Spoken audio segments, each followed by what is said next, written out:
right. American Petroleum Institute CEO Mike Sommers joins me now. Okay, Mike, let's cut to the chase.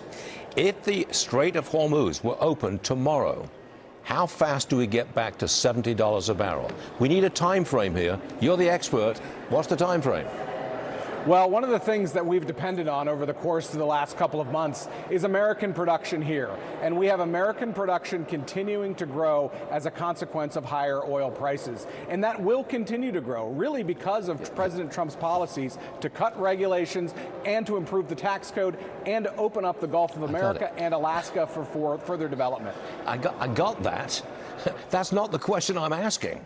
If you open the Strait of Hormuz tomorrow and the tankers started to go through, how long before you get $70 a barrel oil? Come on, you're in the industry. Well, you must know. Absolutely. I do think that you would see a significant drop, of course, in the price of oil. But remember that there is a lot of oil that is trapped in the strait right now. It is going to take a couple of months to clear that. In addition to that, we have significant production that has come offline as a consequence of the conflict. For example, you don't see any oil coming out of the country of Iraq right now. They're not producing any oil. So it's going to take a while for us to get more production online that has gone offline as a consequence of the strait being closed. Seriously, Mike, what you're telling me is that it's going to be a couple of months before we see seriously lower oil and gas prices.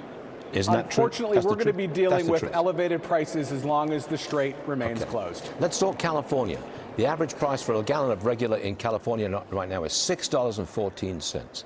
How high do you think gas prices will go in California? Because they've lost a couple of refiners recently and they're having to import oil to the state. So are they going to get to $7 a barrel? $8? When? The price of gasoline in California is a policy choice. Governor Gavin Newsom made it very clear that he did not want refineries in the state of California, and as a consequence, 2 refineries have closed. They're down significantly in their refining capacity, even though they have plenty of crude oil there, and we know that the demand is in California as well.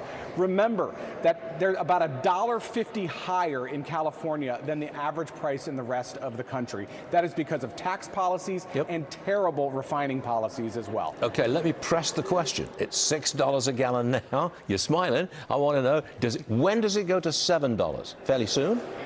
It could go significantly higher in the state of California. Remember, they're importing about 30% of the crude oil that they refine from the Strait of Hormuz, whereas in the rest of the country, it's only 8%. So when you have the constraint of supply because of what's going on in the Strait of Hormuz, and you have lack of refining capacity in the state itself, you have to import more. That means prices are going up, and they have the highest tax in the country. They do indeed. Mike Sommers, thanks for joining us. We appreciate it. Keep smiling. I'll see you later.